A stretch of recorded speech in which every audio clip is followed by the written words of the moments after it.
moment now. Oh, hang on.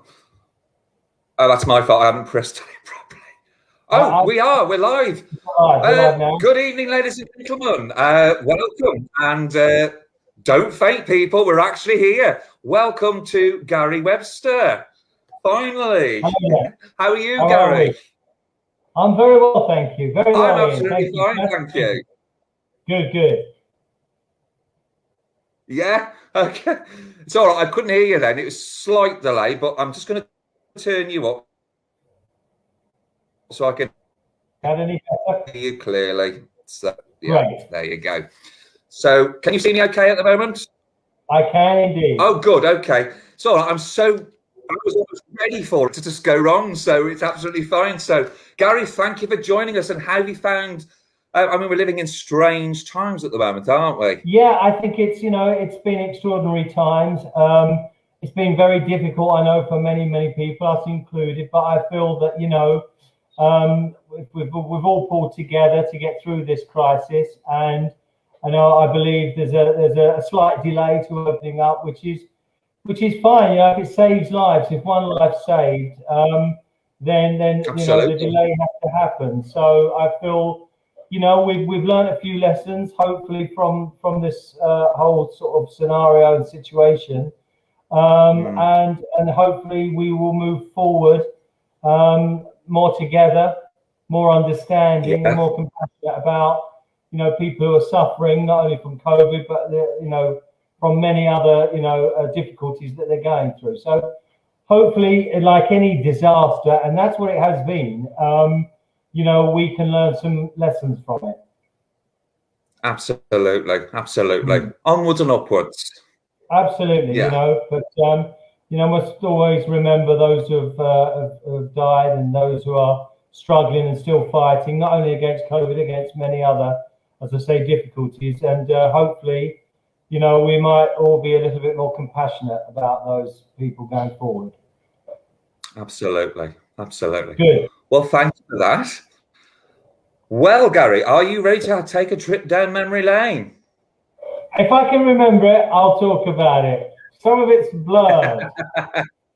Well, this is a very good one to start off with, because question one is, I write them all down, you see, so I'm going to read them out to you. Rewinding all the way back to your early TV career, I've got your first role listed on IMDb, the Internet Movie Database, as the detective in the London's Burning pilot movie, which I showed earlier, the clip. Was that your first TV role? I'm pretty sure it was. It was a toss-up between that and the very first episode of Inspector Morse. I've got that down as 1987. Oh, okay. Well, then it must have been second detective or one of the detectives in second detective you were listed as. Yeah. What was that? Second detective, it says on your IMDb profile. Yeah, that's what you're credited as. Oh yeah, great. Well, and I think it was a great thing to be a part of. Of course, then we had no idea that the show would spawn the television series. It was a one-off film written by Jack Rosenthal, and it was a really, groundbreaking and very, very ahead of its time in the subject matter, etc. And I was just happy, to be out of drama school and actually to get a television credit, and so to be a part of that, even though I think I'm probably on it for about a day. But it's kind of, when I saw it on your Twitter feed, it was like, it takes you back. I can remember the excitement, and trying to keep a cool head and just act as natural as I could. But as I say, it was can I go on? Do you want me to? Oh, carry on. Yes, you carry on. Okay. As I say, when we came out of drama school, we realised, quite early on that you've got your theatre, you're based mainly in theatre at drama school, and I had done a couple of pieces of theatre to get my equity card back then. But of course, whenever you go up for TV, are you experienced in TV? It's a different format, it's a different kind of genre. So we immediately, there's a few of us who immediately just put down, on our CV. We put down the theatre we'd done, but we also just put down kid in the professionals, boy in the bill, or something. That wasn't true at all, but we just thought at least that says, oh, they can go on TV, they've worked on TV, they're experienced enough. So this was my first legitimate decision. Well, I mean, if you sort of put down a kid in the professionals or the boy in the bill, there's so many episodes of these things. It'd be very hard for anyone to, highlight and say, well, what episode, when, where? We just took the chance that they would never ask when or where, because it wasn't true. But this was my first legitimate television. And you got away with it. Got away with it. And I took yes. I've been getting away with it ever since. So when I sent you that clip this morning, when I tagged you in it, was that the first time you've seen that clip since you filmed it? No, I've seen it a few times, not many times in the last, few years, So, yeah, someone questioned that was my natural hair color. I went away onto. I think blonde, yes. And it was naturally dyed by the sun. That's my party line, and I'm sticking to it. I think there was a product back in the day called Sun In. And I sprayed a few I was fairish anyway, but I sprayed a few drops on my hair and it went berserk. So I had this sort of badger's look at it. But yeah, I don't know I don't know how much method there was there for a second detective to have his hair dyed like that, but who cares? Yeah. Well, I mean, because you're friends with Glenn Murphy, aren't you? Are you friends with Glenn Murphy? Because I'm sure you appeared on his This Is Your Life. Yes, I think it did. Yes, I mean, I haven't seen Glenn for a few years, because as like anything, people's careers take them places, and people are developing their own things and families, and But Glenn was a great guy because then he was in the film and then went on to be in the series. And I did a film with Glenn back in the day called Empire State, which was great fun and great education for me with.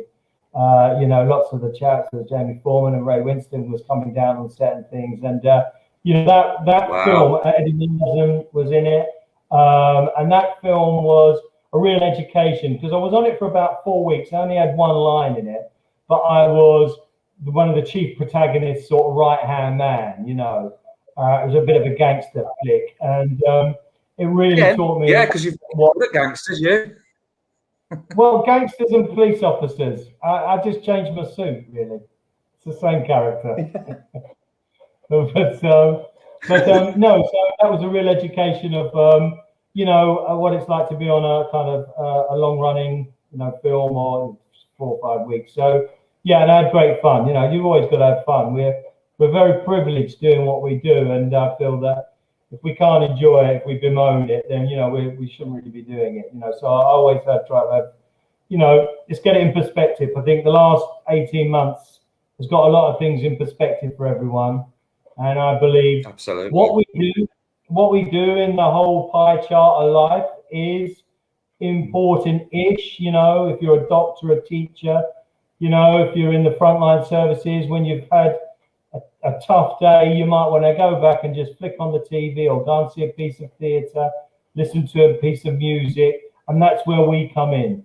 But we're not like saving lives every day. We are that sort of auxiliary service that provides some sort of comfort to all those that are, are dealing at the coalface, as it were. So, let's enjoy it. Yeah, absolutely. It's like you said, there's no point if you're not going to enjoy it. What is the point? Well, you do something you love, and you see a lot of people going to work every day not really enjoying what they do. Every time I go to work, whether it be theatre, film, TV, an advert, anything, or even an audition, I thank my lucky stars that I'm still in the game, and I still enjoy it. Come on, that's what it should be about. Absolutely. Okay, well, taking you into the following year after London's Burning, the movie, because in 1987 you had a number of different roles, which included, as we said earlier, Colin in Inspector Morse, yes, Empire State, you just mentioned, yes. There was also Out of Order, that right? Ring a bell? Out of Order? Yeah, I remember that one. Yeah. And also, of course, there was Graham, Barry's big hard brother in EastEnders, which he played sporadically until 1988. So, I mean, how was that time on EastEnders? I absolutely loved the Den and Angie era. They are my favourites. So you were in the classic era, I call it, the golden era of EastEnders. I mean, it's still great now, don't get me wrong. I love the Den and Angie era. Yeah, it kind of has that iconic feel about it. I mean, I agree with you, you know, to sustain that level of excellence, which all the soaps do, is brilliant. And I think it's a great environment to the television industry in this country and to all the great actors and the behind the scenes crews and the floor managers and everything. But excuse me, I do think that when people look back to the early part of EastEnders, excuse me, it's all right. Gin, that's that gin I was wearing. It's gin, really, isn't it? Yeah, it is.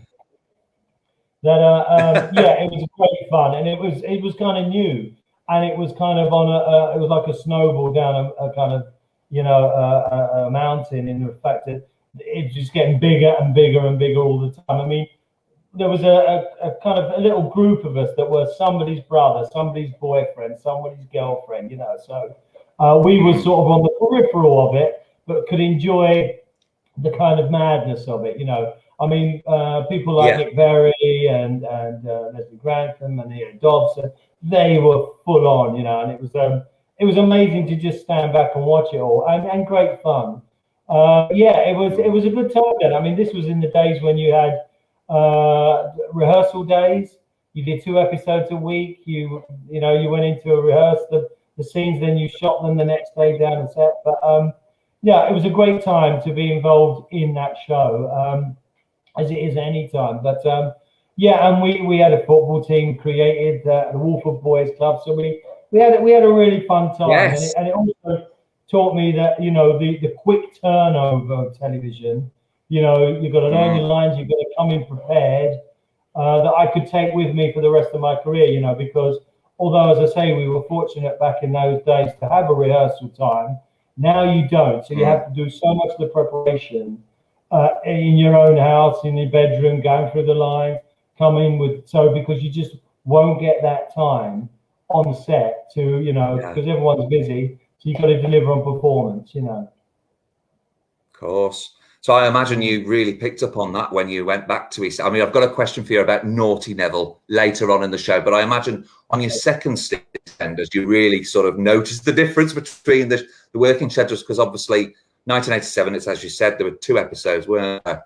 Yeah. And by the time you came back into it, it's gone up to 4 episodes now. So I can imagine you noticed the work schedule. I think it reflects the changing face of television, you know. Even when which I'm sure we'll get onto when we did Minder, you know, we had to grab guest star actors coming in or any parts that were coming in and say, listen, you know, we'll get a camera rehearsal and then we'll probably shoot it. So we used to grab them and put them, you know, into the caravan or whatever and say, let's go through our lines. Let's make them as comfortable as possible, because I think there's a bit of a myth, you know, and so I certainly had it from, you know, you watch documentaries about Hollywood and you do take after take and you have some rehearsal time. It just doesn't happen. And these days, it really doesn't happen. Speed is everything. So it's always good to have that in your locker to know, right, I'm not going to get much time to do this. I might get 1 or 2 camera rehearsals and then we're going to shoot. So everything, you know, you've got to be prepared, as I say. So, and I've seen that. So by the time I went back onto EastEnders, you know, I think it's the nature of the business. It has been for quite a few years now. You know, it's speed, it's turnover. Yeah, definitely. Yeah. Okay. Well, we've got, as I said, we've got another question about EastEnders a bit later on. But oh well, I was just going to ask you. This is to pick your brain a little bit. This is still on the subject of EastEnders. This is about your time as Graham. When you look back at that time, do you have a particular favourite scene? Well, yeah, I mean, there was, I don't know, I can tell you this. This is, I think this, there was 2 scenes where we did 2 things that happened. My favorite scene was that I enjoyed as an actor was that my character was had a bit more depth to it than everyone thought. He was coming in as Barry's brother. He was a tough guy. He hung around with Nick Cotton, etc., etc. And there was a real fear because Colin and Barry were living together that the character of Graham would be, about finding out about his brother was gay. And there was a lot of yeah. So everyone was, Barry was fearful and Colin was fearful and all that. And they flipped it on its head, completely, which is wonderful, and only right that, Graham had known that his brother had been gay for years, and he was completely understanding and very supportive, which was great. And so that showed that kind of cliche kind of London, oh man, wouldn't accept it, was we kind of put that to bed. And also he had troubles with himself, the character had, and his wife had recently had a miscarriage. And there was a lovely scene between myself and Michael Cashman, in which, I got to know him as my brother's partner, and I could, have someone else outside of the family to talk to about this tragic event that happened in my life with my wife. And it was, a real great opportunity. And Michael was sensational and gone on to do such fantastic things, within civil rights and, political career. It's wonderful. So that was a real great experience. And then I had the, kind of the other side, which is more the tough guy and all that, with standing up to Les Grantham and as Dirty Den, and I kind of took him on. But I think we had that was very brave. Yeah. So, and it was kind of, that showed that other side. Yeah. It was a good, great fun. The development of the character was great, and I was very happy and proud to be a part of that storyline. And I know how, looking back, how groundbreaking that was. And one doesn't realise it at the time, but it did so many great things to break down this kind of prejudice against gay relationships within everyday life and certainly reflected on TV. Yeah, brilliant. So, well, I've got to say I was surprised, because I thought as soon as Graham found out, I thought, oh no, he's going to go and beat Colin up. I thought that was no, he wasn't. So that was a surprise. It was a nice surprise. Yeah, it's a good surprise, and it was and then it's an educational surprise that people. The reaction of people which you forget back in those times was still, people had difficulty with it. And I think if in some way it helped for other people to say, well, okay, because how people buy into the soaps. But as I say, I was very proud to be even just a small part of that fantastic storyline. Yeah, that was great. Okay, well, question 4 is, more roles came your way. This is another one for you. More roles came your way through 1988, including as Paul in an episode of Boo, complete with a Brummie accent, and your character accidentally sets fire to himself. Now, I was just imagining that must have been scary film, because I can't really, he had gloves on or something, and suddenly his whole hands were on fire. Do you remember that? This is Boom, yeah? Yeah, I do remember that, but not as well as I'd like to, because they filmed it up in Birmingham, and Michael Elphick was up there at the time, playing Boone, of course, and I think Neil Morrissey as well was there, and that was a very enjoyable couple of weeks, and a lot of that is a blur. I do remember one sort of session of that. I think I went 2 set from the hotel bar, and that could have been when I burnt my hand. So, but yes, I do remember that scene. I was actually the arsonist, wasn't I? I believe, yeah. You were. Yeah, that's right. Michael was a wonderful actor, and yes, I remember. I think something had exploded, and there was a scene of us lying down, sort of being sort of blasted away, and both of us were kind of coming to. And the dialogue in between the turnover of the camera was, "What time did you get in last? Where was you? I thought you were still drinking in the bar." Okay, action. So it was a good thing to do after a session with Michael at the time. But it was great fun. every time I'm working with these fantastic actors, you know, I just have to pinch myself and say, wow, you know, that was great. And certainly at the time, Boom was such a massive show. That was very, as I say, very fortunate to have landed a part in it. Brilliant. Okay. Well, on question 5, moving on from because you then did 3 episodes of Taggart where you played David Stilling, sorry. But interestingly enough, I just wanted to ask you about this because prior to Minder, you actually worked with George Cole in a TV movie called Life After Life. Is that right? That is right, yeah. I mean, the Taggart was, again, fantastic. I had about 6 weeks up in Glasgow, and I think John Hannah was in it, David O'Hara. It was a great, you know, great time. And all the younger actors, we all got on, and it was a great experience. You know, I love Glasgow, love Scotland. And then, yeah, and what happened was, with regards to that I had actually been up for the interviews for Minder and got it, but I was sworn to secrecy. And then, as luck or fate would have it, I separately, so not many people knew I'd even gone up for it and got it. So I was still being cast in other stuff, and this opportunity came up for a delivery driver in that. But so I was met by the third assistant and all this saying, oh, you'll be working with George Cole and all that. Have you met George? And we had already had to agree that we had say, no, we'd never met before, even though we'd done screen tests together, etc., etc.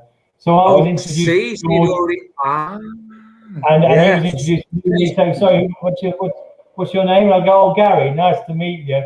But a week before, we'd been screen testing and got, you know, had a lunch together and all of that. So, and no one knew that. I think, you know, 4 weeks later, this announcement was going to be made that I was the new Minder. So we had to play it very much. That was the hardest acting job I've ever had to do, you know. But yeah, so I was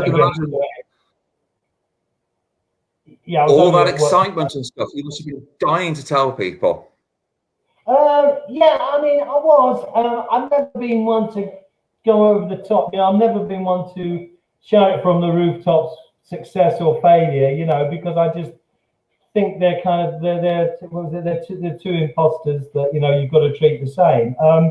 I was more excited about actually getting a job and having work and working with George. You know, so.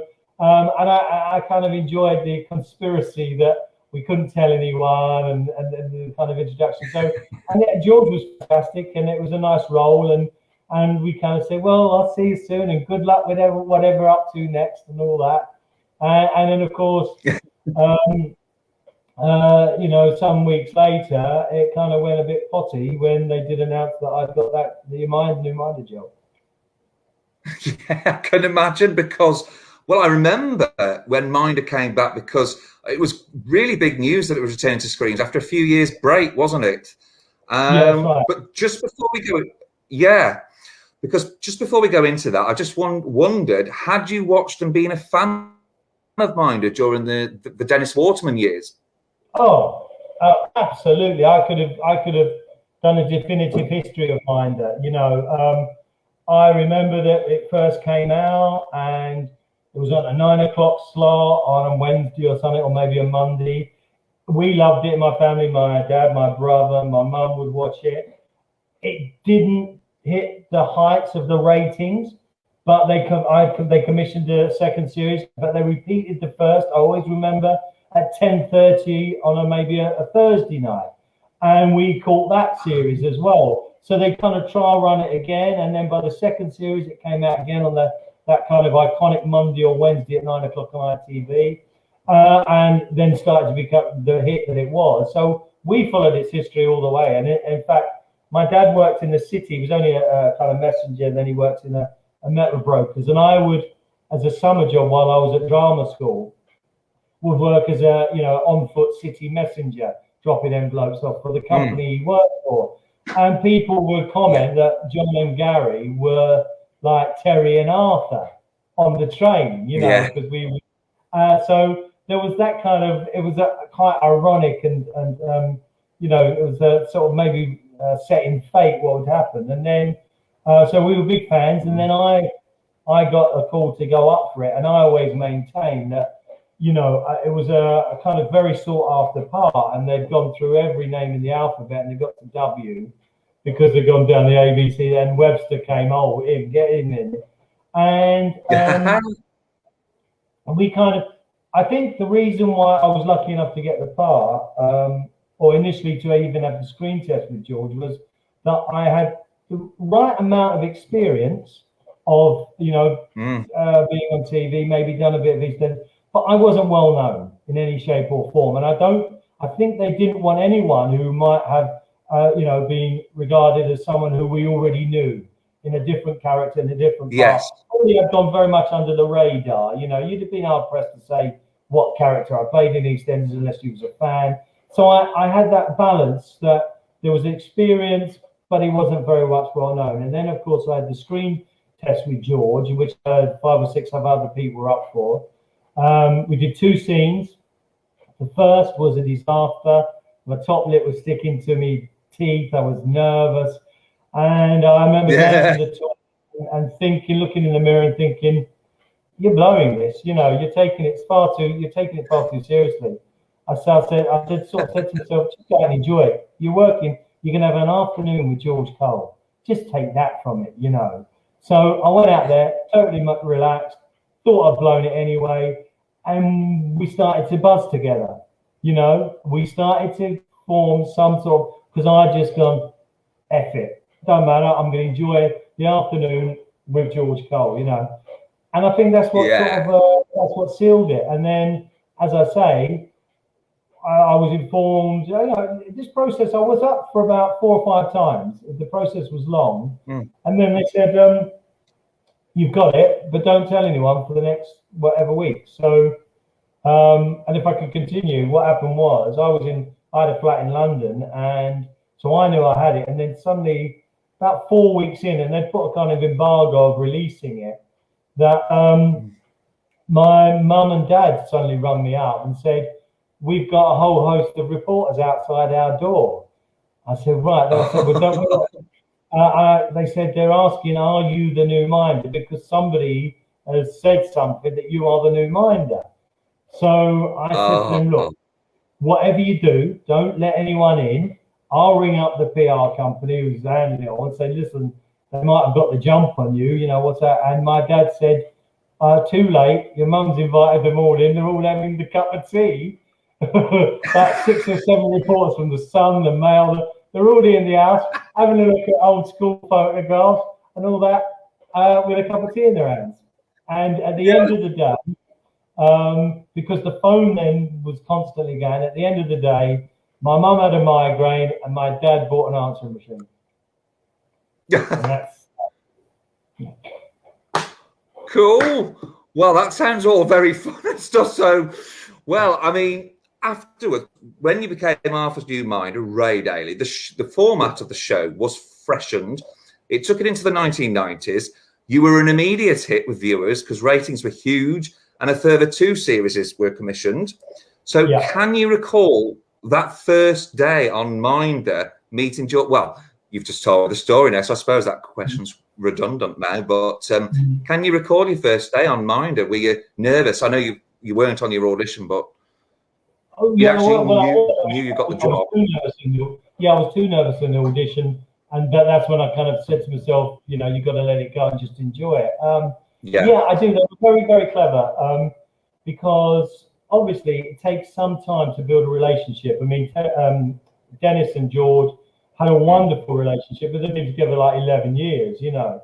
So there's 13 episodes, and the one we shot first was actually 4th in the run, and that was a very physical episode. I don't know if people will remember. It was we were storing wine and we got stuck in a lift, and there was lots of climbing up and down. I think it was a bouquet of barbed wine or something. I can't remember. And so it was a very physical. It wasn't intended to just be on the relationship. You know, there was lots to do. So we shot that one first. So I could get any maybe nervous energy over the 2 weeks, the excitement, the nervousness, and all that kind of out of my system. And the actual one that was the first to be shown, that we shot fourth. And by that time, I'd really settled in. To begin with, George had this huge Great Winnebago, and I had a very small caravan. And he was a star, you know, I knew my place. He was a big actor. I'm a very small actor. I know my place. But by the time, because we were getting on well and everything, by the time we shot the fourth episode, George says, there's no point in you having that. You know, we can go through lines, come in, so we'll share the Winnebago as him and Dennis had. So everything was much more relaxed. So the one that was on screen, I had really relaxed into the part, you know, and the one that came forth, the climbing, the lift, stuck in the lift, was the first one we shot. So they were very smart in that regard to prepare that way forward. And also, then you've got to rely on the writing, you know, and the writing was so good to introduce me, to make it a different dynamic in the relationship, that for Terry and Arthur, it would become more like husband and wife, bickering, you know, always on at each other. Yes. For Ray and Arthur, it was very much father and son, you know. Yes, you were the father. Yeah, I was the father, yeah, he was a wayward son. Yeah.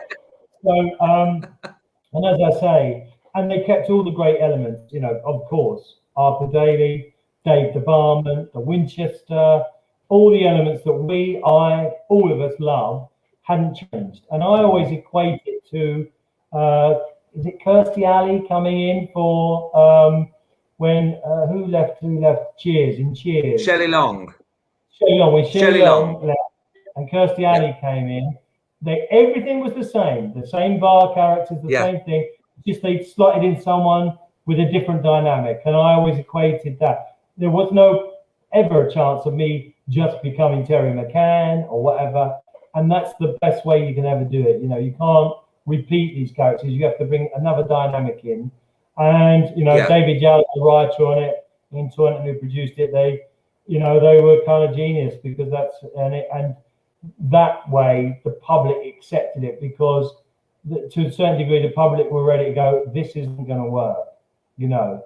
But because the elements were there and Arthur was at his very best, you know, people accepted it, and then they grew to love it, you know. Well, I think from the first episode, you know, I noticed a distinct change. When my mum went to Upminster, she lived out in Essex, and immediately, which was a great shock to her, you know, because you say that the viewing figures were so high, I was getting recognised in the street, and she was like, what? And unfortunately, it was all positive. You know, it was all, way, all right, it's Ray, and it Ray. Well, amazing, you know, so, you know, what fun. That was a nice feeling then. It was a feeling that I love the work. I'm an actor first and foremost. I want to do a good job. Don't want to let people down. I want to do the best I can. And that was kind of confirmation that at least I'd got over that hurdle, you know, and it was accepted. So that was, it was a nice, you know, just that I felt that I'd delivered on what a lot of people and a lot of money had been put into to do the show again, you know. Well, I remember all the hype surrounding it when it first came back. So I've just got to tell you that my favourite scene in that first episode you were in was, of course, it's quite a predictable one, but it was when you take off your jacket and Arthur looks at you and says, Ray, don't. And then you duff up these blokes. And I thought, and then they played the Minder theme tune the first time, because they didn't play it at the beginning of the first episode, did they? No. They played it when you beat up those guys, and I thought, you've arrived. Yeah, I mean, I'll tell you one line that I like. Yeah, go on. Oh, sorry, I was going to say the one line that I thought was quite funny. Arthur offered you a drink, and I thought you were going to say something really blokey. I'll have a pint, please, or I'll have a pint of bitter. And, I'll have a St. Clement, Arthur. So I didn't expect that one. It was a comical series as well. I liked it. That mix of drama and comedy. It was definitely a comedy drama, and I think that's why they wanted to get it away from maybe what happened in the 70s and 80s, you know, Ray was a new man. He was a St. Clement's drinker.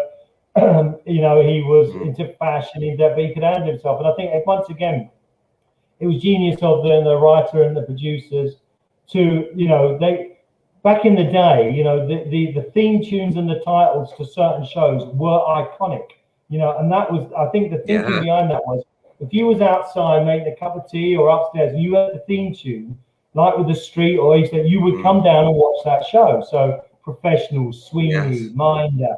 So they knew how important that was. And then everyone can, you know, quote me on the Minder, you know, opening titles, closing titles. I remember black and white photographs at the end, opening titles, round the Capri, shaking hands and all that. So they knew they had to do something similar. So they jazzed up the theme tune, but they didn't want to bring in that theme tune until it had been confirmed that this guy was the new Minder. Very clever, very stroke of genius. That, and it made people go, "Oh, it was home." And then the titles to open and the titles to close.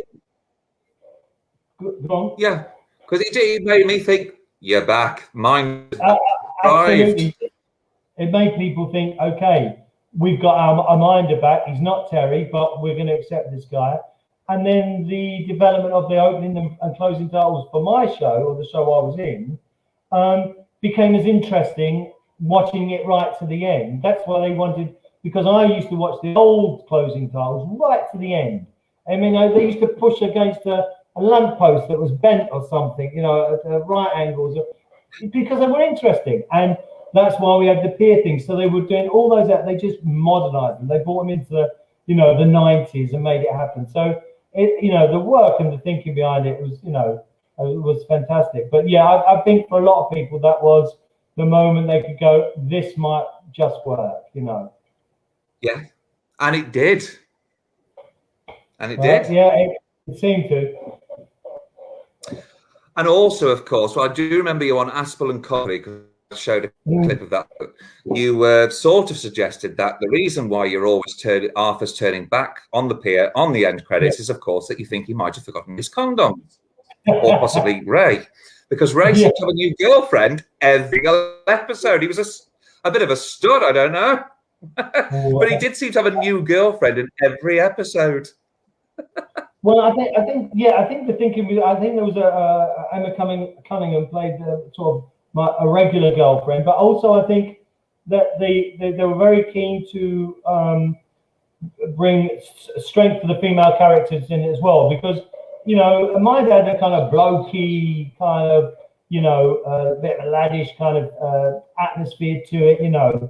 And I don't know, as the say at the time in the 80s and stuff, that, you know, the women's roles were sometimes more as a, you know, just accompany Terry, you know, whereas I think that they wanted many of the women's roles when we did our show to reflect a much more stronger women's female role within, you know, the development of the show. Yeah. And so, you know, they were on their own characters who then connected or interacted with Ray, as opposed to being just Ray's girlfriend, you know. So, and sometimes he was successful, and sometimes to maybe build a relationship, and sometimes he wasn't, you know. And I think that was the beauty of it as well, that, you know, that he wasn't necessarily a ladies' man, because he was unsuccessful half the time, and that's life, you know, in any partnership, you know,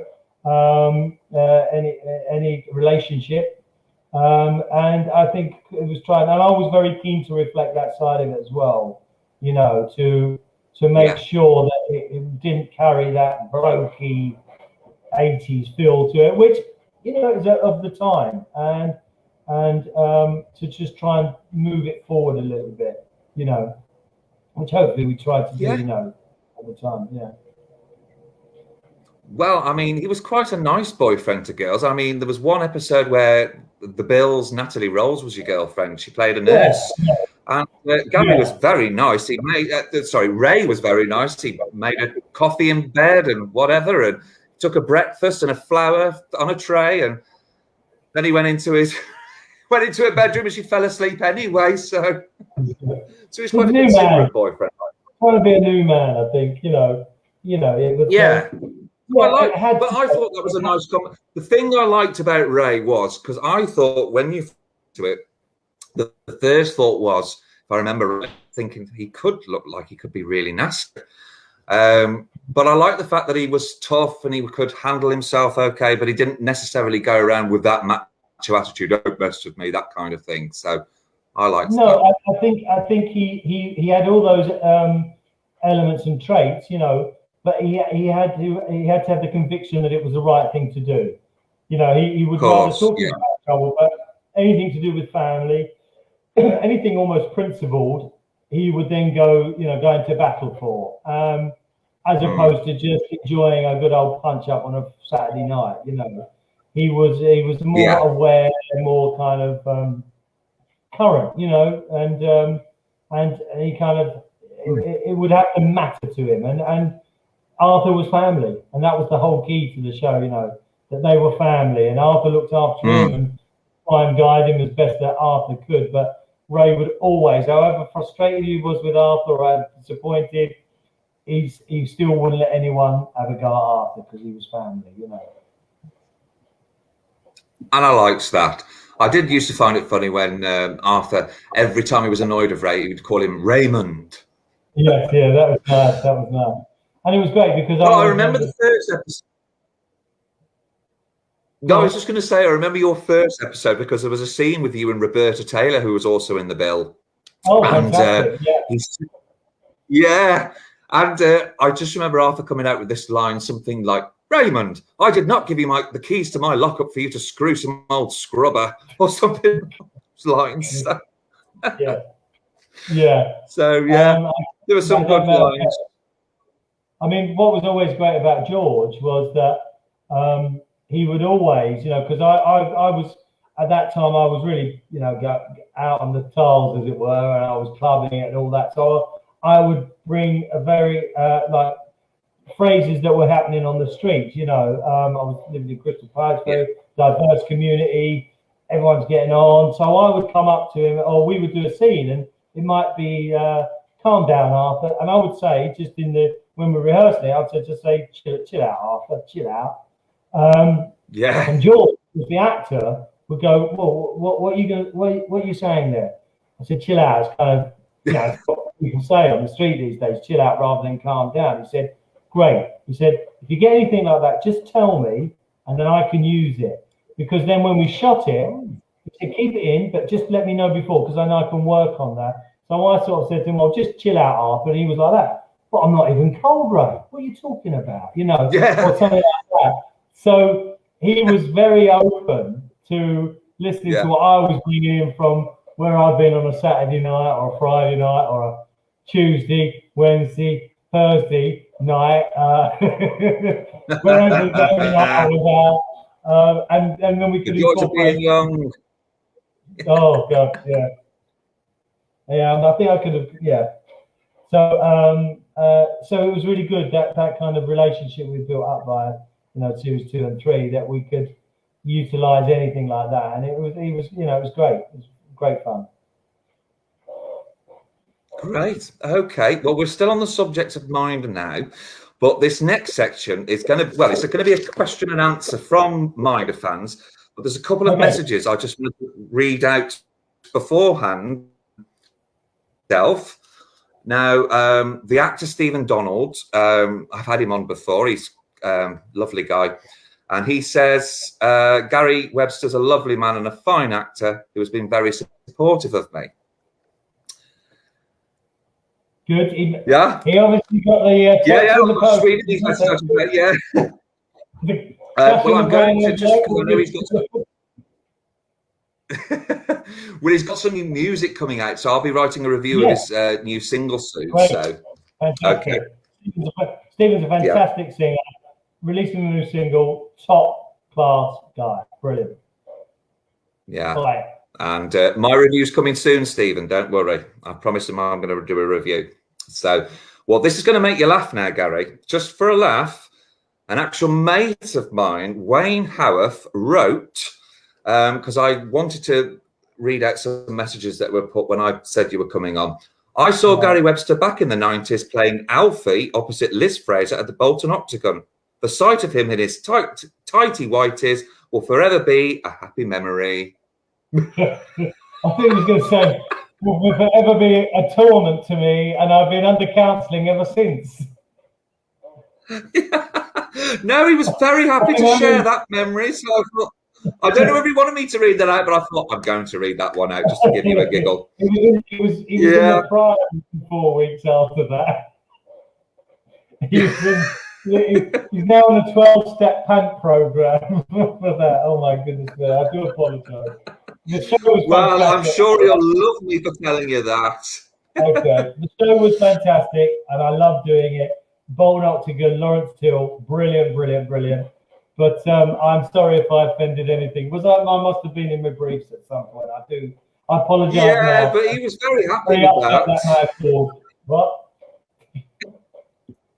Well, it's just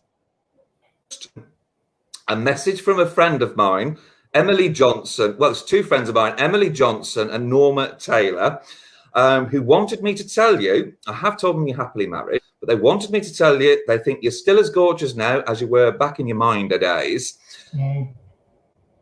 Yeah, and they haven't asked me to this, but I'm going to ask them anyway because I know it'll make their evening. Would you just mind saying hello to Emily and Norma? Hi, Emily and Norma. I sympathise with your thoughts. I can only guarantee that you will grow out of that that feeling. But what you've said is very kind, and I do appreciate it. You've made an old man very happy. Thank you so much. You'll have made their evening now by speaking to them, so thank you. Thank you, ladies. This is an interesting one. Just before we go to the question and answer section on Minder, there's actually an inquiry from someone. It's a question from a Mark Kemp. He asks, are you related to the ex-boxer Joe Lucy, as he thinks he remembers you, mentioning it in an interview, as Joe Lucy is a distant relative on his mum's side of the family? No, I'm not. You're not? No, I'm not any. No. I do. No. Oh, he said he might be wrong, but he was convinced that you'd said that because it was a distant relative. So, well, there's your case. I said to him, I did say to him earlier, I said, Gary could be a distant relative of yours, but obviously it's the wrong guy. So, okay, well, there's your query answered. All the following messages are questions from members of the Minder Appreciation Society on Facebook. It's got like nearly 18,000 people in it. Great group for fans. The first message is from a Chris Meller who said, please pass my good wishes on to Gary. I am a massive fan, as he was a big reason why we got more Minder for a few years. He did a great job and wished he'd done more. That's very kind, Chris. I really appreciate it. Then there's Mel Sheridan, who wrote and asks, Gary was great in Minder. Would be interested to know, I'd be interested to know this, if he's had any interactions with Dennis Waterman either back then or later. No. I think I might have crossed paths with Dennis at way back, maybe a couple of charity golf dues. He might have been in the bar when I walked in to have a drink, and we might have said hello, but certainly not because Dennis sort of, I believe, didn't want to do another series. Felt the show had gone in a direction that he wasn't sort of so happy with. I'm not absolutely sure, so I can only I make no bones that this is factual, but this is what. And so then they went and made another series. I had no contact with him beforehand, not during, not after. So no, I haven't heard from him. I mean, me on a personal level, actors deal with it in a different way. I think if I had done 11 years with George and made the decision to say, I'm going to move on from it now, I don't think it's I think Terry would have, or Ray would have married by now, or settled down, or set up on his own. New person going in. I might have just left them a little note, made a little contact to say good luck, enjoy. I had a fantastic time. George is a top man. That's me personally, because acting's not competition to me. Acting's about teamwork, unification, working together. I would have maybe gone that route. Then if didn't, I haven't lost any sleep over it. No. Okay. Okay. Well, there's also from a Daniel William Perrin, asked me to pass on his best wishes. He said you played the part brilliantly and was interested to know if you've kept in touch with any of the cast from the show or any of the actors that came through, Minder. Not really. No. I mean, obviously, Susanna Doyle did a guest starring role in the show, and we worked together on stage, which was absolutely fantastic. Susanna's a fantastic actress. So maybe with some of the younger, of the kind of 90s crew that was in it, that came in on that, our paths have crossed. But any of the kind of iconic characters, no, not so much. And obviously George sadly passed. Glenn Edwards has sadly passed. And a lot of the kind of the Winchester regulars, which for some years after on another filming shoot day or whatever, one might have seen, the supporting artists who were at the bar or whatever. As time moves on, they sadly pass. So the group gets ever smaller, But my generation, I've had the good fortune, as I say, to work with Susanna and others across the way who go, oh yeah, remember that we worked together on. I worked with Pete Postlethwaite on one of the Minder episodes about the satellite dishes. I worked with Michael Gambon, who was an absolute scream, turn over, do the part, then we're chatting, just having a laugh. I worked with so many, James Booth, who was in Zulu, and then did, just so many great sort of actors and actresses. I remember said of George Costigan. George Costigan, yeah, George was great. Was that the pigeon thing up in That's Bradford? the one, yes. You had all the pigeons and you were chasing after in the warehouse. Yeah. Gina McKee. And Willie Ross was in that episode as well, wasn't he? What's that? Who? Willie Ross. He was the old guy. Yeah. Because George and Willie worked together in... Go on.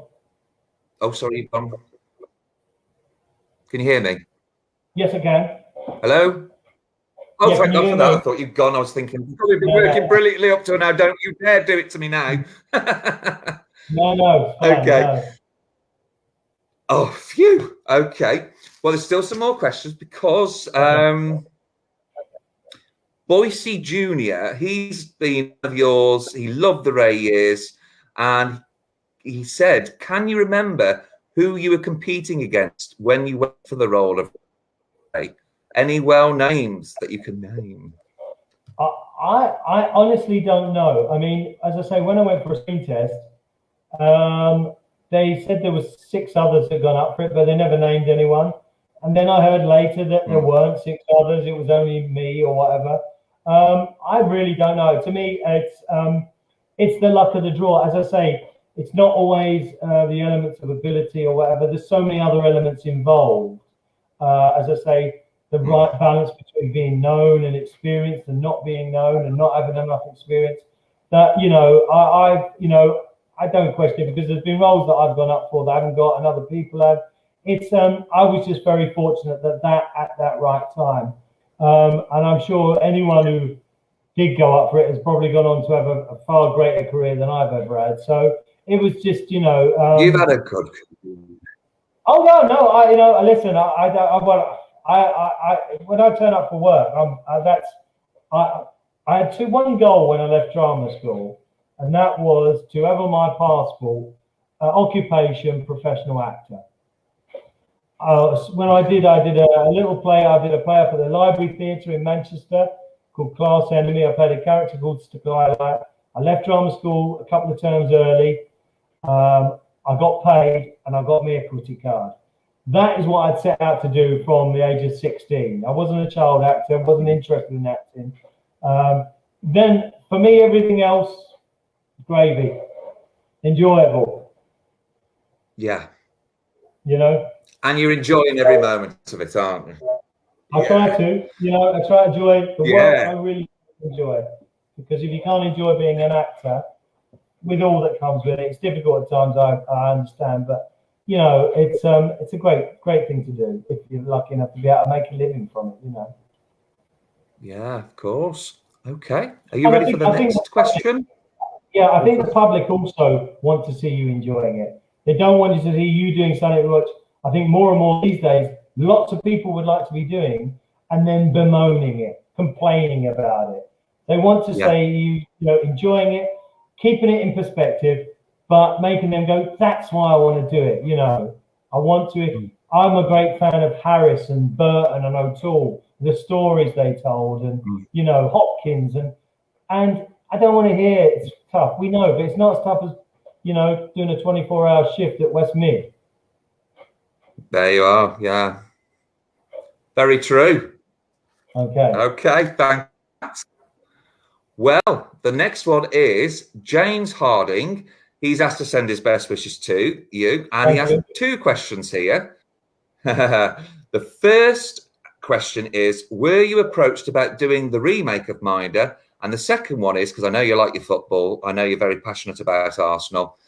His second question from James Harding is, who do you think Arsenal need to sign to improve their squad? I'll go the second one first. Mbappe, Lewandowski, my son told me he's called Lewandowski. Anybody that's really super, anything but that, So, but I think we've got great youth at Arsenal at the moment, and let's hope. I'm not a religious man. Let's hope that they play them and they give them their chance.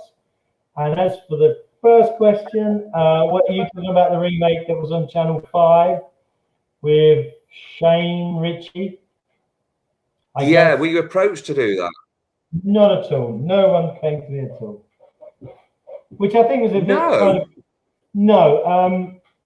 which was strange because I always thought, God, everyone can do what they can do. But if you're going to have a character who was the nephew of Arthur, which Ray was, there was 2 series of it, so that might be for the new viewers, even in the Channel 5 series, that might be a tad confusing. It would have been, say, like me taking over Terry McCann. There's only one Terry McCann. Yeah. There's only one nephew, that's Ray Daley. Oh, he's also a nephew, but Shane playing, I don't even know whatever the name was. But I think that might have been a tad confusing for it, unless you're going to revisit that character or revisit that actor. But no, I mean, God, people can do what they want to do. But no, I wasn't approached or it wasn't discussed with me. Oh, no way. Did you watch the remake? No. No, I didn't hear very good stories about it. I've got to be honest. As soon as I thought, no. I mean, obviously, if it had been you. I know the producer very well, and he's a fantastic guy, and we've worked together, and I love him dearly. He's fantastic. I don't know whether the format will quite work, and I know Shane as well. I think the show stood up on its own. Whether it was as things have moved on. I mean, it would be a little bit difficult to make Minder now because all those things that people used to go down the pub to get or be off the back of a lorry or a lockup, you can almost get in Primark now. You're knocking out really good quality stuff at £2 or £5 or £10. You can go down Primark again. So, and the whole protection Minder looking at that whole scene is so corporate now, so it's a difficult one to pull off. So, I think it was difficult. And as we well know, with these iconic series, the public know what they like. And even for myself going in, it was a big gamble. Not for me as an actor. I got paid for 13 episodes. I was in heaven. But for the producers and the channel, it could have gone, the opposite way. And I think if it's not what the public want and the fans of a particular show, they will let you know in their changing of the button. I'm afraid that happened. Yeah. So definitely. Well, I think in the end, I was quite happy I wasn't asked. Yeah, I can imagine, because it got scrapped after once hitting it, unfortunately. But yeah, so I bet you were counting your blessings then. Oh, I've been complaining. Yeah, I looked at it and I thought, oh, no, it can never be the same, because I can't imagine anybody playing Arthur Daley. It was a nice idea, but I'd much rather watch the reruns. To be perfectly honest with you, you know what you're getting then, don't you? Yeah. I mean, it was a nice idea, and listen, everything has to be done, and then you find out whether it works or not. That's and as I say, eras change very quickly. The kind of that youth element and what you're trying to attract in people. So it's hey, listen, they gave it a go. Yeah. Okay. Well, thank you for that. There's another guy, Harvey Elmhurst. He sends his best. He was a big fan of the Ray years and never missed an episode. And his question is, this is a good one. Were you and George Cole gutted when Nicholas Day and Stephen Tompkinson weren't included in Series 10? Now, if I'm right, I heard that it was underfunded for Series 10, and that's why it finished. Obviously not because of ratings. We knew the ratings were high. It was a financial thing, wasn't it? Just to ask you. To be perfectly honest, it was a strange time. I think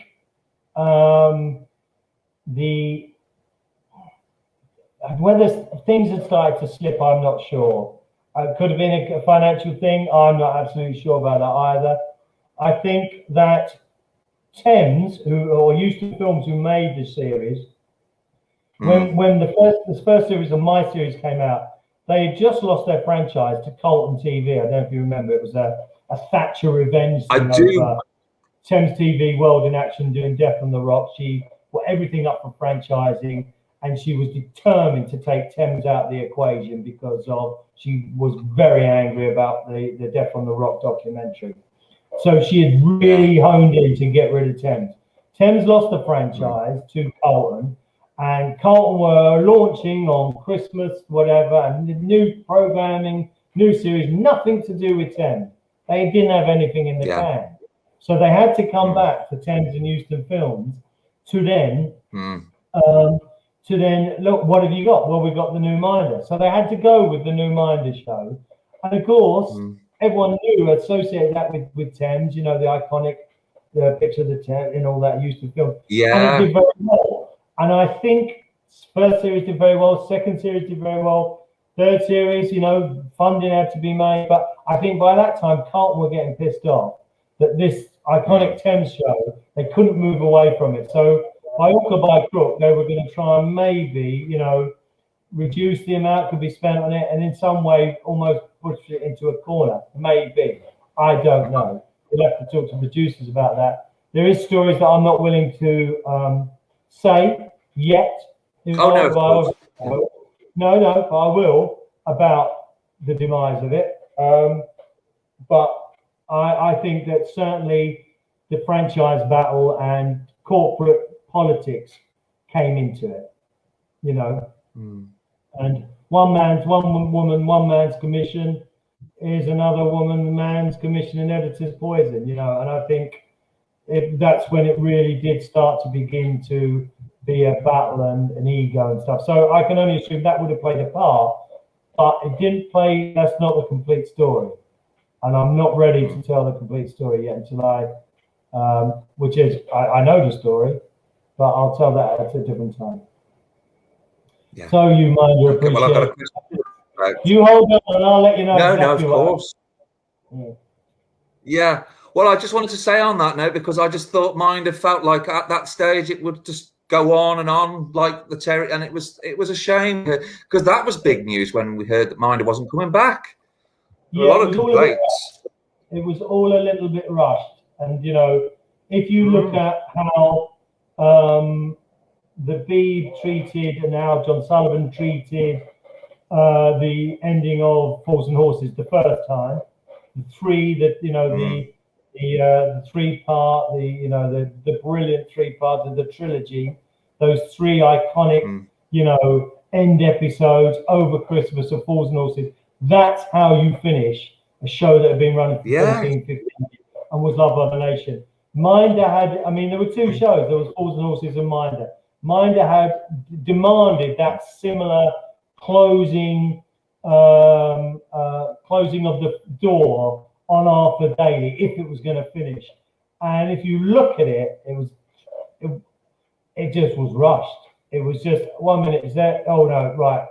It wasn't. It was only new. And you know, looking back, there was politics going on. There was a whole heap of other stuff going on, and it was a great pity because it would have been lovely to give it a perfect send off in a two-parter,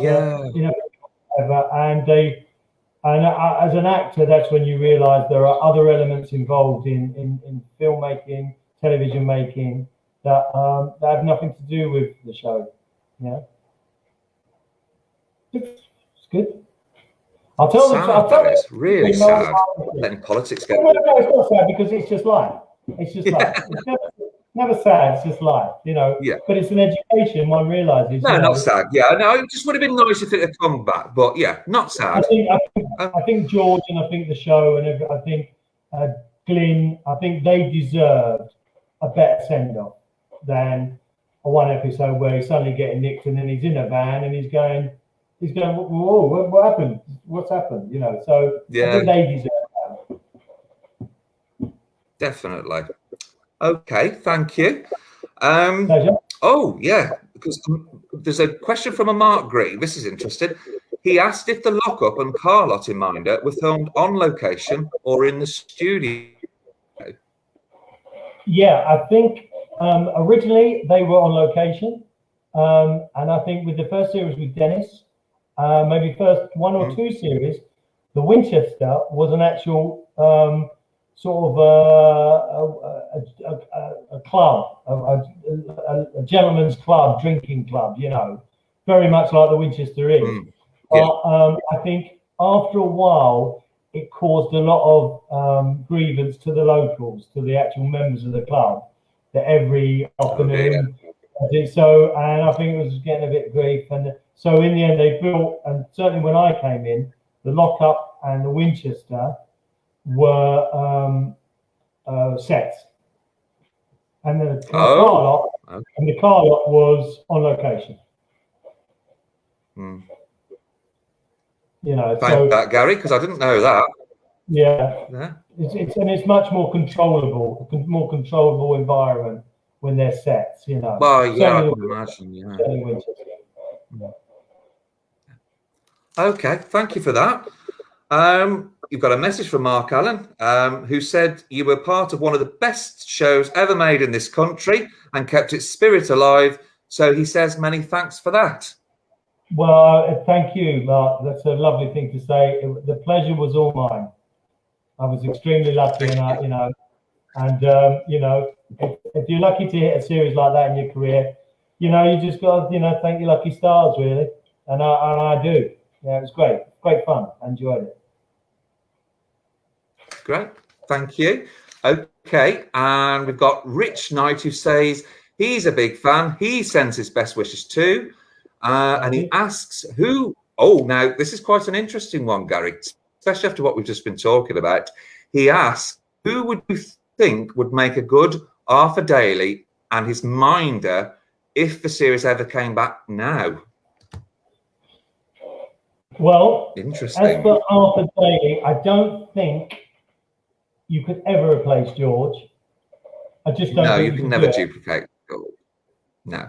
But you could. No, I agree with that. No, but you could have a character who 30 years on might have taken a lot of the traits of his old Uncle Arthur, and he could have morphed into an Arthur Daley kind of character called Ray Daley. Raymond Daley. You catch up with Ray 30 years later. Yeah, so I think me, and then whatever, and I would cast probably a female actress now as the Minder, possibly, and you could maybe go forward that way. You could go forward that way. Very interesting thoughts. Bring it into to reflect London with all its fantastic diversity, and gender choice, and really bring it up to date. And I think you could make it work that way, you know. And the thing would be the education of the older Daley family member, Ray, into what's happening these days. You know, I think there are certainly some options there. I have been working, just with someone, a good script writer, who these are sort of ideas we've been having. So who knows? Watch this space. Oh, you're getting me excited now saying that, because I would love to see you like a catch up with Ray 30 years later. So there you go. Boosters, are you watching? Yes. Well, there's things afoot. So as I say, it would have to be brought up right back up to date, and you know, open up to, as I say, all the wonderful diversity in London, etc., etc. And obviously be doable, which I think it would be. But yeah, because I think the themes are kind of, you know, themes that the great beauty of something like Minder was, regardless of any race, creed, colour, gender choice, as I say, in every family, everyone had an Arthur Daley, you know, whether it was that uncle, that, you know, everyone had, and that's why it was extremely popular in all communities, you know, across the board. And that was you know, it's kind of success. Everyone knew an Arthur Daley within their family. You know, whatever ethnicity you were, you know, how long you've been in the country, you know, whatever, everyone would go, oh yeah, I know someone like that.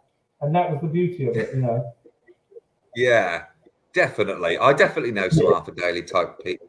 Yeah, we all do. Yeah. Okay, there's just a few more. Yeah, fine. Oh, sorry, have you not? No, I'm done. Oh, you finished. Sorry, it's okay. We've got a slight delay on the screen, that's all. I can hear you perfectly. It's just the picture's a bit delayed. Sorry. Yeah? Yeah. No, you're fine now.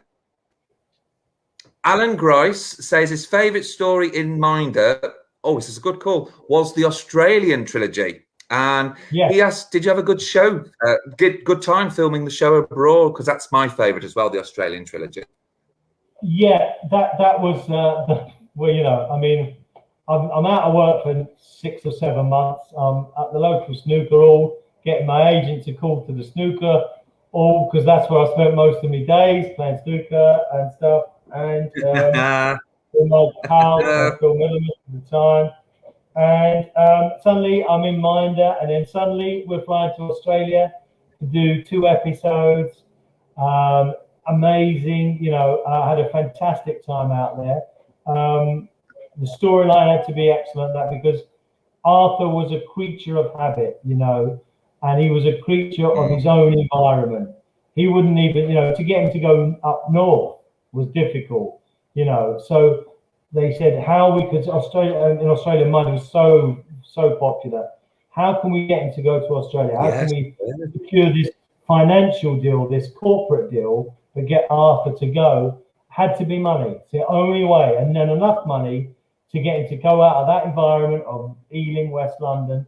I mean, I know that when Dennis and George did the show, I think in about 85, it was so popular in Australia that Parliament was running over on a bill they were trying to pass, and one of the MPs or whatever, you know, in Australia called for a cessation of discussion because Minder was starting at 9 o'clock, and they all wanted to get home to watch the latest episode of Minder, and they suspended Parliament and picked it up the next morning.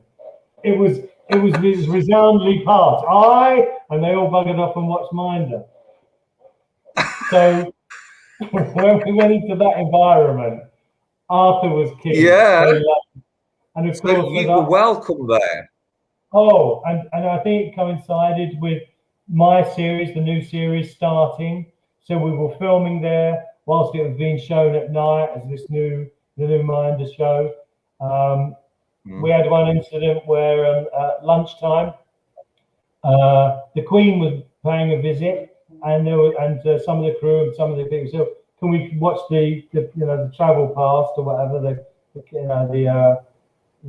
entourage pass? And so we all finished lunch early and we all went down. We were in costume, and George sort of battled his way to the front of the crowds that have got to just wait for the Queen.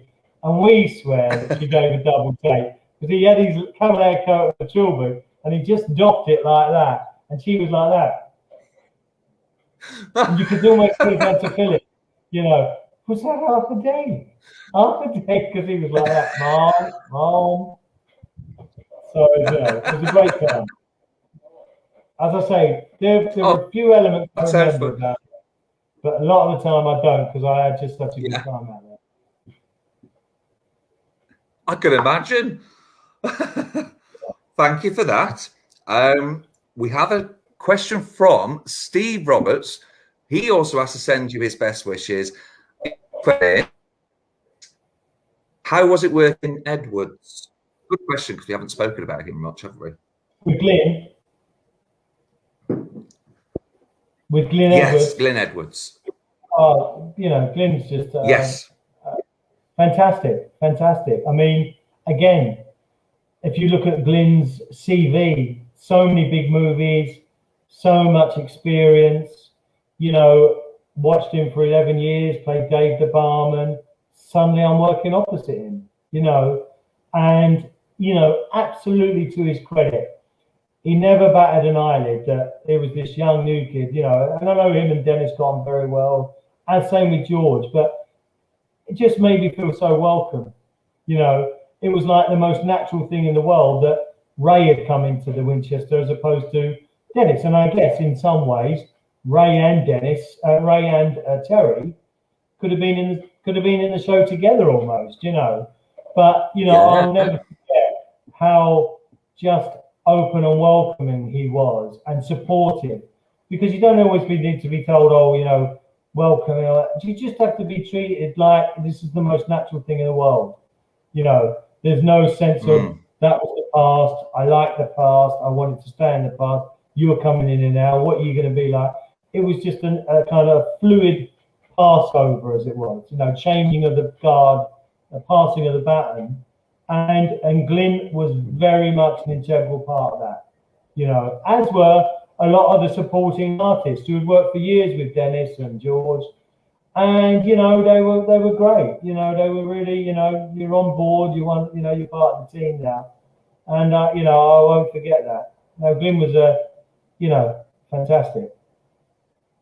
Yeah. As was George. George was just, the here between him and David Jason. I think it's a toss of a coin as to who created the most iconic character that, if it wasn't, someone who's had a plum in there, but like Westminster or Savannah Bourne, you're looking for that kind of working class appeal. I think it's a toss up between the two of them.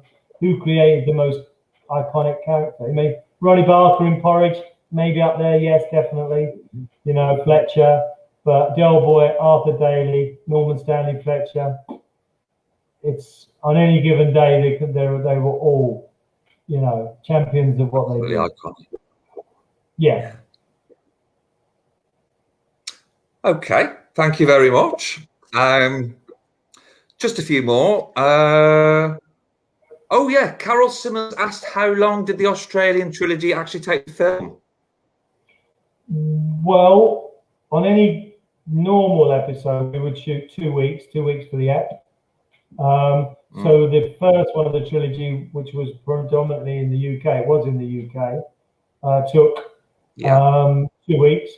And then we flew out. So we had about 2 weeks to acclimatise out there, because obviously the time difference. And George, who was, somewhat older in years than I was, it just needed that sort of extra time to acclimatise himself, the heat, and the time difference. It's a full 12 hours, So we was there for 2 weeks. We shot over about a 3-week period for each episode. We had to go out to the outback, to Broken Hill, for some overnights there. So I think the whole the time we spent in Australia was about 6 to 8 weeks. Yeah, it was quite some time. So, but yeah, what a gas! It was just crazy. And were you homesick when you were in Australia for those 2 months? Was I homesick? Yeah, I guess I was.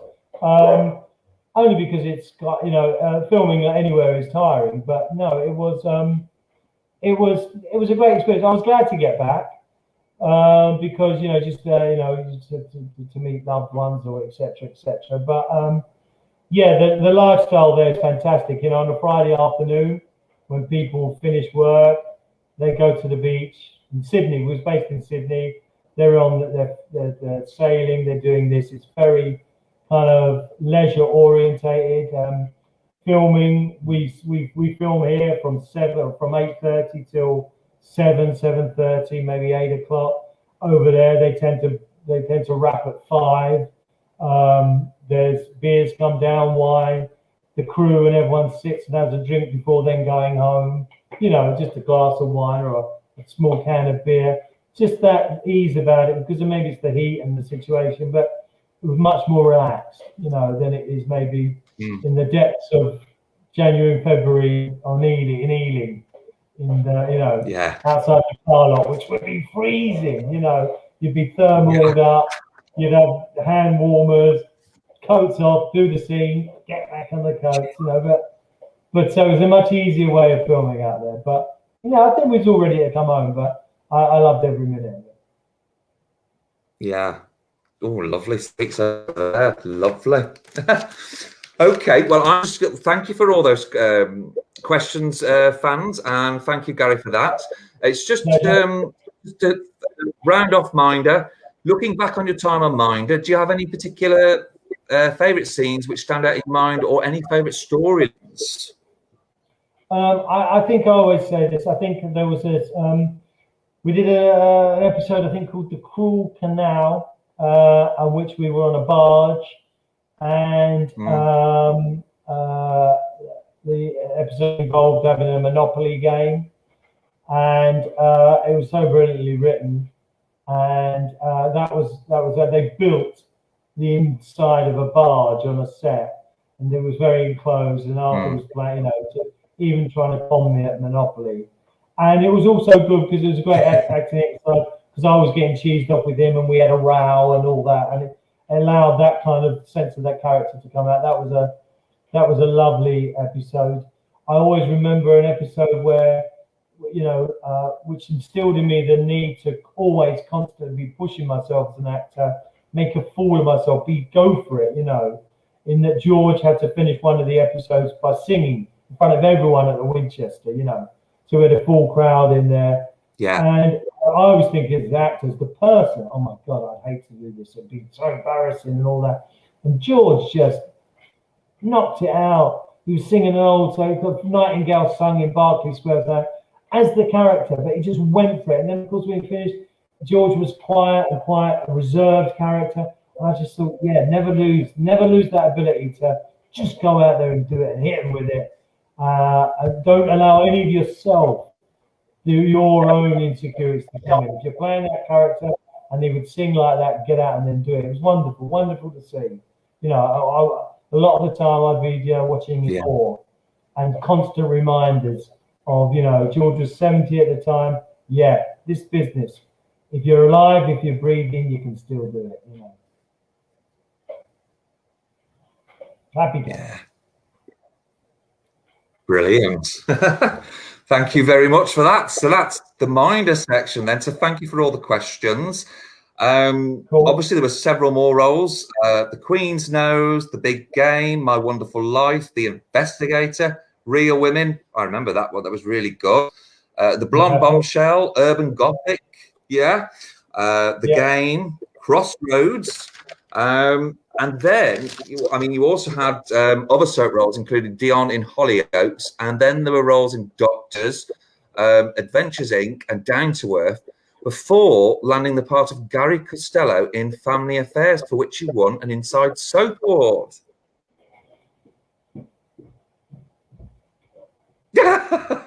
You're gonna get it, Yeah. Yay! Yes. Oh, now look at that! Is that cool? Was that best male actor? Oh, no such glory. No, I think it was for best storyline. It was a very interesting What an award! Great. Yeah. Ah. So that was fun. I mean, Family Affairs. Go on. Oh, I was just going to. Sorry, the sound's going again. Can you hear me? Okay. Yeah. I can hear you now. Yeah. Sorry, it's just a little delay. Don't worry. Because I do have a lad that's actually Mark Doyle. He asked, "How were the cast told when Family Affairs was axed?" And he's also doing a petition to get classic episodes released on DVD of Family Affairs. He just wonders if you support that. Of course, I think Family Affairs was a great show, and it had done such fantastic works, it really broken great new ground on a diverse casting of all characters and positive role modeling, and it really had set the benchmark high for all the other soaps to catch up with, EastEnders, Coronation Street. Family Affairs did all that, and it served its apprenticeship, and then when our family came in, it was kind of getting on a roll. And then the first year we got nominated. I think Kasia Pelka got nominated and for Best Actress. In the second year, she got nominated for Best Actress, and we got nominated for Best Storyline, and we won. It was the first time that Family Affairs had even been acknowledged the year before. And then to win 2 soap awards back in 2005, in first time in 10 years, everyone was just on a high, great ideas, great going forward. And 6 weeks after that, someone who was the commissioned editor of Channel 5 decided that because what happened was the franchises, again, it becomes corporate, it becomes political to a certain degree. When Channel 5 bid for the franchise to have the 5th channel, they had to do homegrown drama, a serial drama, which is basically a soap. So that had to be in place for 10 years. Now, on the date that the 10 years was up, that necessarily wasn't a requirement to continue the franchise. So they continued the franchise, and then some smart ass thought he would... I know, I'll dump that. That's not my show. I'll bring in something else, spend enormous amounts of money on importing a show. And we were told within 6 weeks we had to get out. Again, what you realize is I haven't got a problem with that if the show was going downhill and all that. But for so many people who just joined the show, I mean, I'm experienced enough to know in this business anything can happen. But for so many young actors who had just sort of paid the rent for a year or put a mortgage down and just was starting to feel that, they've got that job and they've signed a contract for it and just pulled the out there. And it was a real painful exercise, not to mention all the staff that were working on it, all the background stuff, all the, the cameraman, the lighting, the thing. On the whim of one guy who seemed to be cheesed off that it wasn't his baby and he wanted to create his own sort of thing. I always think, if something's working, leave it, build on it, make it. But that's life, but that's how. So we had 6 weeks. And the goal was to keep as positive and to keep the work level at the height that it had become, and not to just go, oh, F it, why are we doing this? We had to sit down the whole cast and we said, no, let's knock this out of the park now. And let's do this to the best of our ability, which we did, And I think a lot of people were very, very sad that it finished. It happens. It's a long time ago now. But again, it's a learning curve to know that, level of performance is not always going to guarantee you the continuation of your work.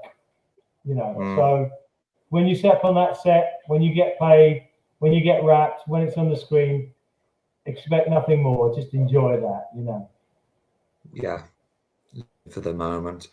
I mean, 6 weeks though to sort of. I mean, how would that 6 weeks? Were you sort of counting down the days? It's like the final day. Because on Brookside, it was even worse for Brookside because they had like a year.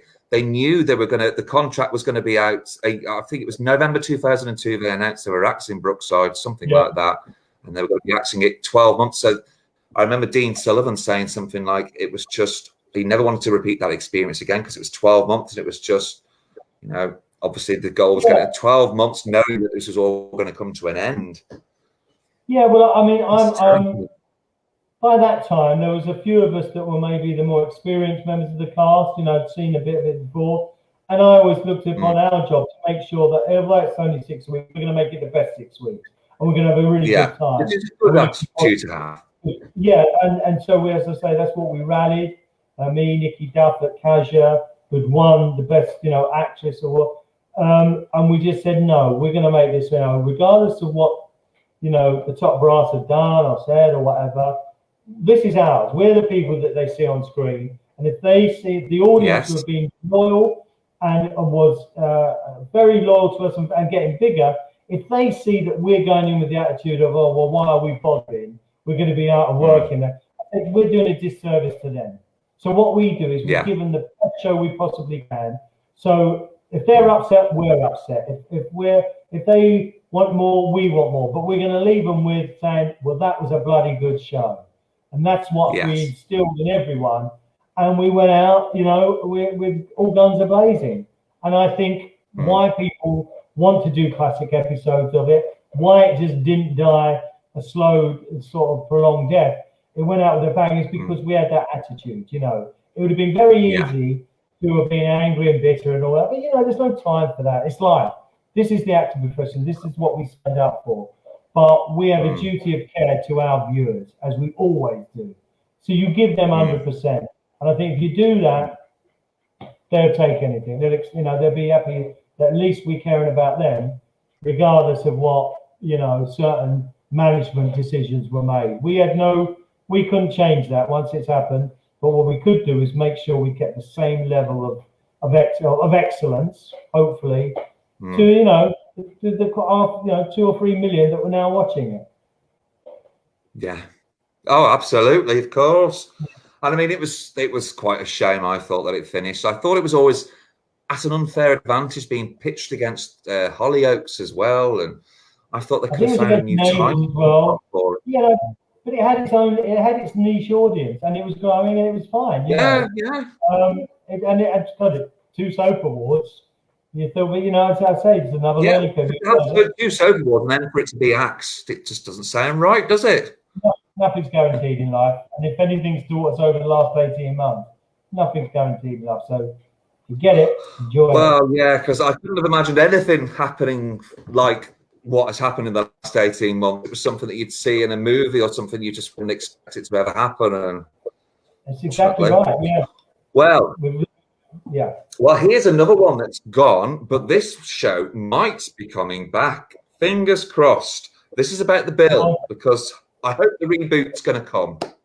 Because I just wanted to ask you briefly about on the bill, because you played multiple roles in Casualty, but in the bill you played 3 different characters. I mean, I say my favourite one would be the gangster Paul Sure. Yes. No, that was, yeah. I mean, there's been some other good roles in it, which I've thoroughly enjoyed doing, and sort of graduated and maybe more in-depth characters and stuff. But yeah, Paul Haskell, because there was time allowed to develop the story and develop the character, and it was evolved over a 12-month or 9-month period, and you know, a long time, yeah. Yeah, and you got to do all the things that you kind of dreamed about doing as a 18-year-old. Yeah, 9-year-old playing gangsters. I got to be a gangster. I got to be wearing sharp suits. I got to have a really dodgy haircut. You know, I got to do all these things. You know, I had to have earplugs on when we fired the gun. You know, this is what it's all about to me. So to have the chance to play that kind of a character was great. You know, I always used to joke, you know, at last, an international drug dealer who lives on the edge, sharp suits, man of mystery. As I said, at last I got the chance to play someone who I really am, and that usually got plenty of laughs because people say, "No, you're not. No, you're not." You were very convincing as the gangster, though, Gary. Oh, well, that's yeah. Oh, unfortunately, your character got shot at the end, didn't it? Yeah, I got shot at the end, didn't I? I died, yeah. Yes. No coming back. Yeah, I'm sure you did. Yeah, I do remember that. And Honey, she was a long-running character. Kim Tiddy's character, she in that episode. I always remember your final episode in that as well. Yeah, so. Yeah. No, so I mean, I really think it's crossed on the bill coming back. Yeah, I think. Really do. Yeah, I do too. I think there's obviously it'd have to be in a new format, new form, 21st century, or 2021 going forward.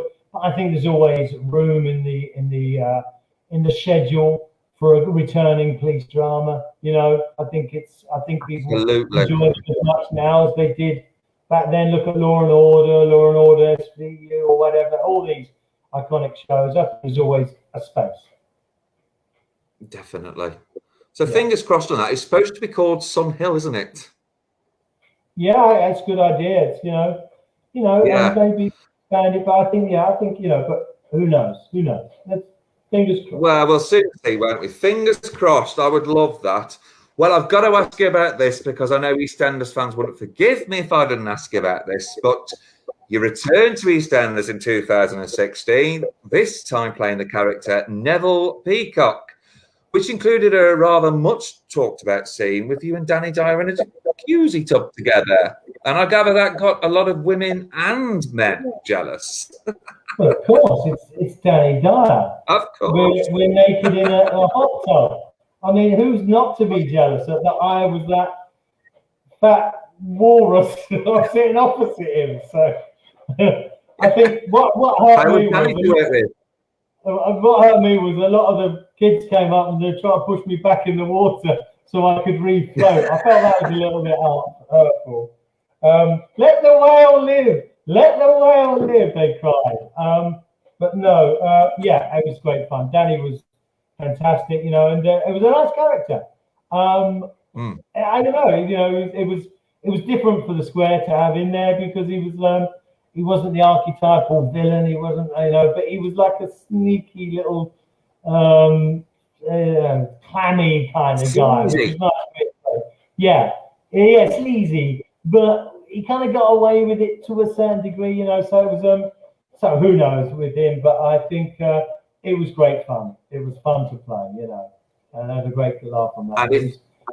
Not much has changed. Sets are the same. Rehearsals a lot less, but it was lovely to be back in the environment, And would you go back if they asked you back as for Naughty Neville?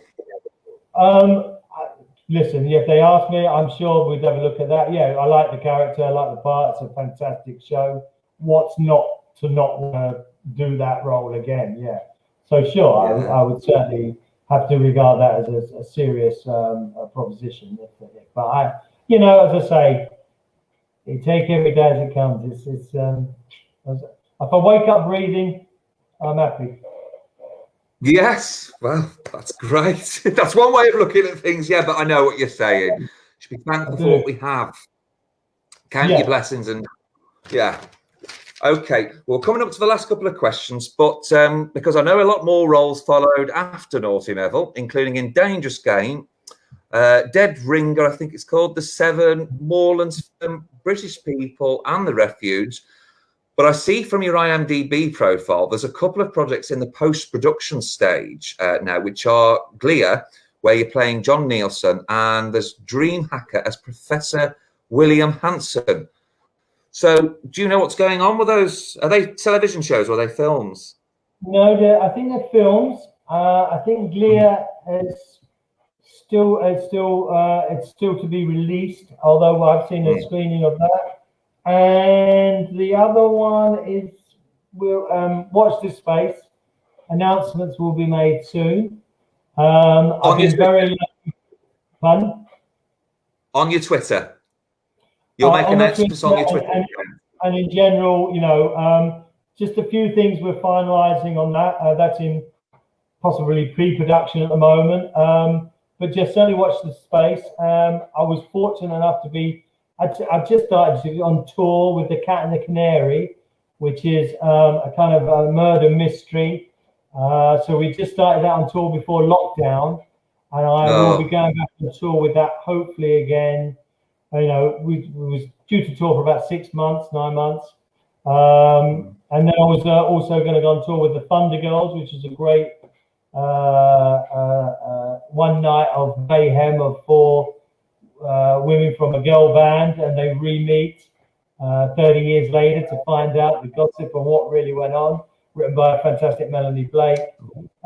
So there was lots of things happening before lockdown, and now as we begin to ease out of it, slowly but ever surely, let's hope some of those things kind of come back into the forum again. So yeah, there's lots of possibilities going on, which is great, you know. But we were hit quite badly with COVID this year, my family, and so as I say, I'm sorry to hear that.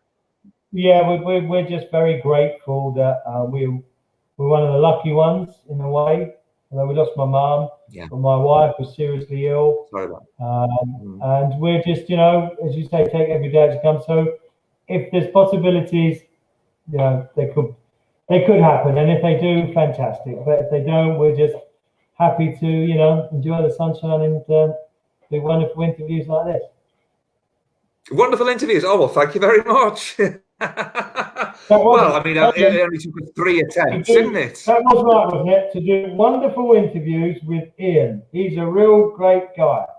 That's what you told me to say. Yeah, I told you to say that, didn't I? Just coming through on email. Remember to mention me. Oh, I did, didn't I? Yeah, I'll give you that $5 later. Yeah, thank you.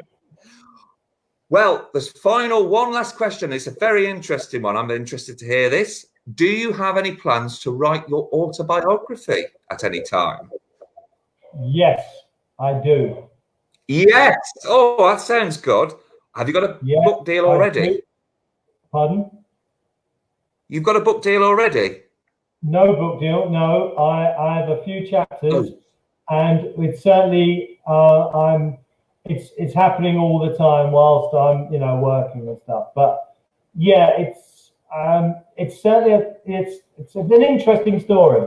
It's just not maybe as clear cut as maybe people think. So it's certainly on my agenda to do. It's on my to-do list. That's for certain, and I have begun doing that. So at some point, certainly, whether you know, brilliant. When my wife will buy a copy, my children won't. So I'll buy a copy. Oh, you'll buy a copy. We might sell 2 copies. Yeah, as long as I get a signed copy, you'll sell loads, Gary. You'll sell loads. Well, we'll see. But yeah, I'm not averse to writing an autobiography. That's for certain. It sounds brilliant. I'm dying to. I'd love to read it. So it sounds like you've got loads of things all bubbling away and on the go as well. So, and I mean, the writing thing, I imagine, is quite a good time filler while you're, you know, on lockdown and stuff. Yes, one would think, but you know, it's been, as I say, well, you've had a lot of fun. Yeah, stuff, and you know, every time I say to my wife after, I say, well, I wrote another word today, which was good.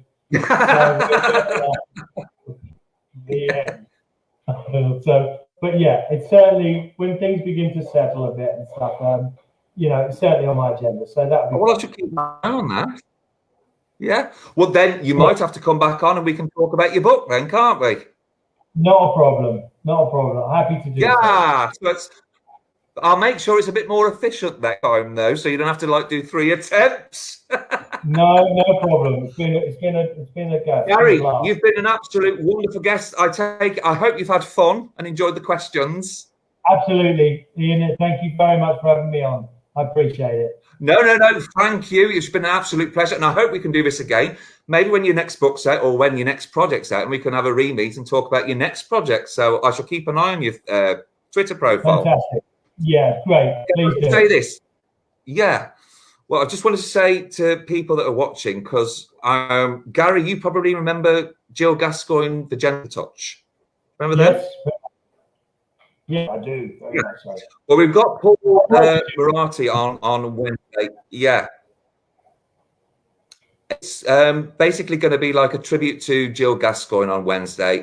Won't be. It'll be actually about 5 o'clock in the afternoon live here. So anybody who wants to tune in, it'll be on my Facebook and on YouTube afterwards. So I've got 2 interviews this week. You see, so I've got tomorrow off, and I've got Wednesday to do Paul. Then, so it's all good fun this week.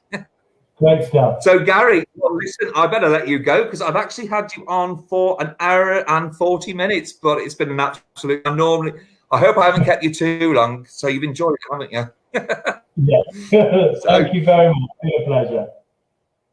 Thank you very much. And we did it. We finally did it. So what I'll do is I shall speak to you later, and I'll send you the video later on Twitter. Okay, fantastic. God, yeah, thank you. And listen, thank you very, very much again. Take care, and we'll speak soon on Twitter anyway. So all the best to you, and thank you millions again, and thank you to everybody who's watched. Fantastic. Yeah, thanks everyone for watching, and everyone be safe and well. Wear a mask, keep socially distanced, and keep well. Thank you, Ian. Bye-bye. Absolutely. You have a lovely evening, Gary, and I'll send it to you on Twitter later. Thank you, Ian. Bye-bye. Okay, Gary. I'm going to put it off now because it's going all funny. So thank you very much, and I'll see you later, Gary. Good night. Take care. All the best. Speak to you soon. Okay. Yeah. So I'll say goodbye now. It's going to end the broadcast. Goodbye.